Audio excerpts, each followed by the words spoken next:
तो अध्यक्ष जी को धन्यवाद देते हैं। नहीं तो हमको तो लग रहा था कि इस प्रेस कॉन्फ्रेंस का मुद्दा जो भी हो, ये हम ही को मुद्दा बनाए जा रहे थे। अभी भी जो वर्तमान सरकार श्री सम्राट चौधरी जी के नेतृत्व में बनी है और काम कर रही है, इसका रास्ता, इसका तरीका, इसका सलीका, ये सब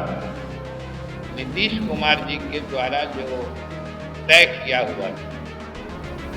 हम लोग उसी रास्ते चल रहे हैं और चलेंगे भी कि नीतीश जी के कार्यक्रम को तो हम आगे बढ़ाएंगे और नीतीश कुमार जी के शासन में जिस तरीके से 3C से जो कोई कॉम्प्रोमाइज करने की बात नहीं कि अल्पसंख्यकों के हित में जो बिहार में काम हुआ है वो कहीं दूसरी जगह नहीं, और ये मानता है यूं ही नहीं, उसके पीछे तथ्य हैं, प्रमाण हैं, योजनाएं हैं। ये न सरकार की नीति होती है। लेकिन आप याद कर लीजिए, अब मैं चुनौती के साथ कहता हूं कि एनडीए की हुकूमत बनने से पहले याद कर लीजिए जो पीछे के शासनकाल थे,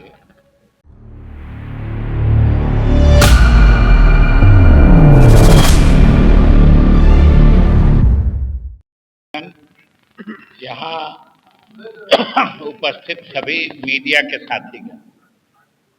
हम तो अध्यक्ष जी को धन्यवाद देते हैं। नहीं तो हमको तो लग रहा था कि इस प्रेस कॉन्फ्रेंस का मुद्दा जो भी हो,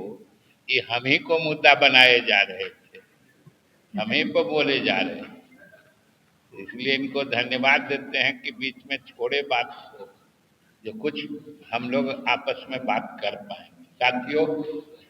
आज मुख्य रूप से एक बात जो आप बराबर सुनते हैं, या हम लोगों की तरफ से, हमारे पार्टी की तरफ से भी और सरकार की तरफ से भी, मुख्यमंत्री की तरफ से भी, ये बात लगातार आप लोगों के माध्यम से बिहार की जनता को हम लोग बताते रहे हैं, आश्वस्त करते रहे हैं कि अभी भी जो वर्तमान सरकार श्री सम्राट चौधरी जी के नेतृत्व में बनी है और काम कर रही है, इसका रास्ता, इसका तरीका, इसका सलीका, ये सब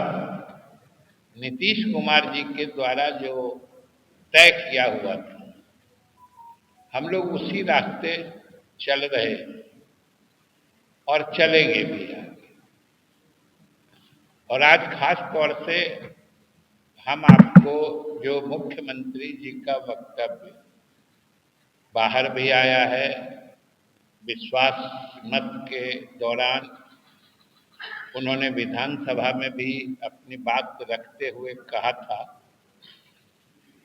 कि नीतीश जी के कार्यक्रम को तो हम आगे बढ़ाएंगे और नीतीश कुमार जी के शासन में जिस तरीके से 3C से जो कोई कॉम्प्रोमाइज करने की बात नहीं थी, क्राइम, करप्शन और कम्युनलिज्म, तो ये बात तो उन्होंने सदन के माध्यम से जनता को आश्वस्त किया ही है। आज मैं विशेष रूप से उसका जो तीसरा मुद्दा है कि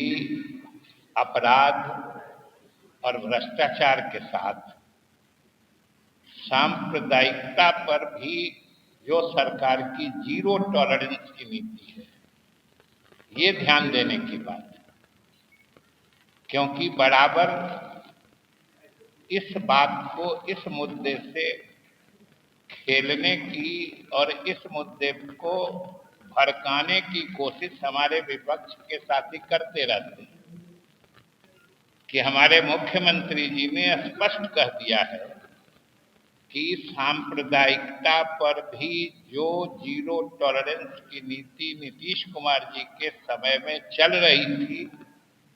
आगे भी वही चलेगी। ये बड़ी स्पष्टता से उन्होंने कहा। इसलिए आज के इस प्रेस कॉन्फ्रेंस के माध्यम से हम आप लोगों के माध्यम से बिहार के अक़लियत समाज के लोगों से विशेष रूप से आग्रह करना चाहते हैं कि भाई आप ही नहीं, बिहार सूबे के तो सभी अल्पसंख्यक समाज के लोग मानते ही हैं। देश भर के, मुल्क भर के अल्पसंख्यक समाज यह मानता है, मुल्क भर का, कि अल्पसंख्यकों के हित में जो बिहार में काम हुआ है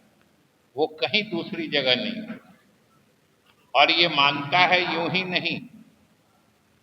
उसके पीछे तथ्य हैं, प्रमाण हैं, योजनाएं हैं जिनसे अल्पसंख्यक समाज के लोगों का भला हुआ है। और अब सिर्फ जो पहले माहौल बनाया जाता था एनडीए की हुकूमत से पहले कि अल्पसंख्यक समाज के लोगों को जैसे सुरक्षित, माने तुमको कोई कुछ बिगाड़ नहीं सकता, ये बात कितनी ऊंची आवाज में बोली जाती है। जैसे लगता है कि अल्पसंख्यक समाज के लोगों को सिर्फ समाज में कोई मारे नहीं, उनका इतना ही अधिकार है। उनको आगे बढ़ने का अधिकार नहीं है, उनको तालीम हासिल करने का अधिकार नहीं है, उनको नौकरी में जाने का अधिकार नहीं है, उनको तालीम याफ्ता बना के सरकारी नौकरियों में पहुंचा के उनकी माली हालत सुधारा जाए। ये न सरकार की नीति होती है। लेकिन आप याद कर लीजिए, अब मैं चुनौती के साथ करता कि एनडीए की हुकूमत बनने से पहले याद कर लीजिए जो पीछे के शासनकाल थे दोनों खंड में, कि कभी उनकी माली हालत सुधारने का कोई मंसूबा यानी योजना नहीं तैयार किया जाता।